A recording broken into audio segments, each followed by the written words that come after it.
लेकिन मैं कहता हूं कि गांधी जी के हत्यारे के बारे में जब भी बात होती है तो यह देश अपोलोजिस्टिक क्यों हो जाता है? चर्चा होनी चाहिए उसके ऊपर।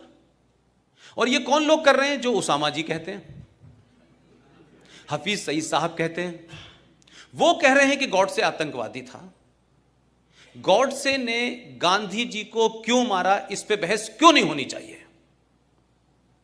उसका परिणाम कुछ भी निकले, मैं ये नहीं कह रहा कि वो सही किया गलत किया, लेकिन इस पे बात क्यों नहीं हो सकती? दिल्ली यूनिवर्सिटी के बीए पास के कोर्स के अंदर अगर यह पढ़ाया जा सकता है कि रावण की छींक से सीता पैदा हुई, यह कोर्स में पढ़ाया जाता है दिल्ली यूनिवर्सिटी के, इस पे चर्चा हो जाने पे किसी को तकलीफ नहीं होती, इसको कहने से कोई नहीं डरता। लेकिन गांधी जी के बारे में गॉडसे ने क्यों मारा? क्या गॉडसे कोई क्रिमिनल था? गॉडसे ने उससे पहले कोई 40-50 हत्याएं की थी? क्या उसका कोई ऐसा बैकग्राउंड था? तो इस पे चर्चा क्यों नहीं होती भाई? और अगर गॉडसे ने जिस भी कन्विक्शन के तहत मारा गया, लेकिन किसी भी कानून के तहत किसी भी हत्या को जस्टिफाई नहीं ठहराया जा सकता। अब तो सुप्रीम कोर्ट भी ने यह कह दिया है कि अगर आपको अपनी जान का खतरा हो तो सेल्फ डिफेंस में आप मार सकते हैं, ये क्राइम खत्म कर दिया है। लेकिन एक बात को थोड़ी देर के लिए दूसरे पर्सपेक्टिव में समझें। एक नेता ने अपने देश को भरोसा दिलाया और पूरी ताकत से कहा कि पाकिस्तान अगर बना तो मेरी लाश पे बनेगा। मैं एक उसकी सिमिलरिटी नहीं खींचना चाहता,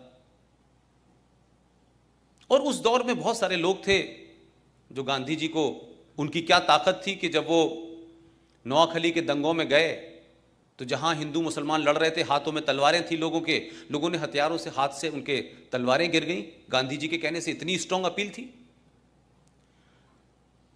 तो नाथूराम गॉडसे को भी लगा कि ये देश महफूज है, कम से कम ये गांधी के होते हुए नहीं होगा।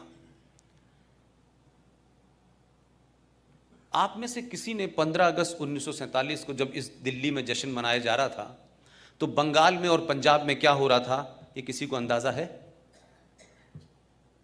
ये क्यों नहीं देश को बताया गया? और हिंदुस्तान के कौन से डॉक्यूमेंट में लिखा है कि 15 अगस्त 1947 को भारत आजाद हुआ था? कोई डॉक्यूमेंट नहीं है सरकार के पास।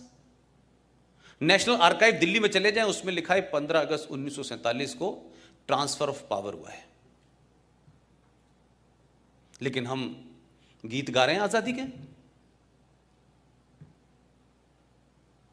लिहाजा गांधी जी ने जो भरोसा देश को दिया, कोई तस्वीर ऐसी याद है हिंदुस्तान के किसी छोटे बड़े अखबार में कि जिस दिन 15 अगस्त को झंडा फहराया जा रहा था तो गांधी क्या कर रहे थे? गांधी थे कहां बैठे हुए थे? कोई प्रतिक्रिया है उनकी?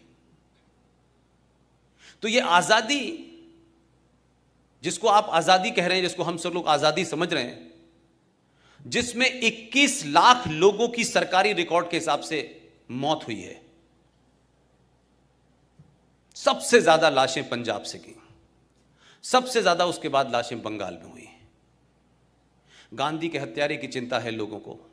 21 लाख लोगों का मर्डर हुआ, 21 लाख लोग मारे गए, उनका जिम्मेदार कौन है? उसकी भी कोई जिम्मेदारी लेगा कि नहीं लेगा? वो किसके खाते में जाएंगी भाई?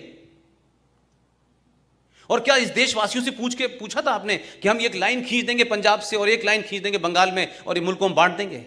ये किसने तय किया था? कौन कॉन्स्पिरेटर थे? क्या गांधी जी को नहीं पता? क्या गांधी जी की सहमति से नहीं हो रहा था? कि गांधी जी को नहीं पता था कि कौन कौन लोग इसमें शामिल हैं? तो गांधी जी की क्या प्रतिक्रिया थी भाई? अंबेडकर से उनका किसी बात पे विवाद हो गया तो अंबेडकर जी के पास पहुंचे और कहा कि मैं आपकी बात से सहमत नहीं हूं, और धरने पे बैठ गए। तो अंबेडकर जी के शब्द हैं, उन्होंने कहा, गांधी जी, आपकी जरूरत इस देश को है, आप अनशन मत करिए, मेरी बात ठीक है, लेकिन क्योंकि आप देश के लिए जरूरी हैं, इसलिए मैं आपकी बात की वजह से अपनी बात वापस ले रहा हूं।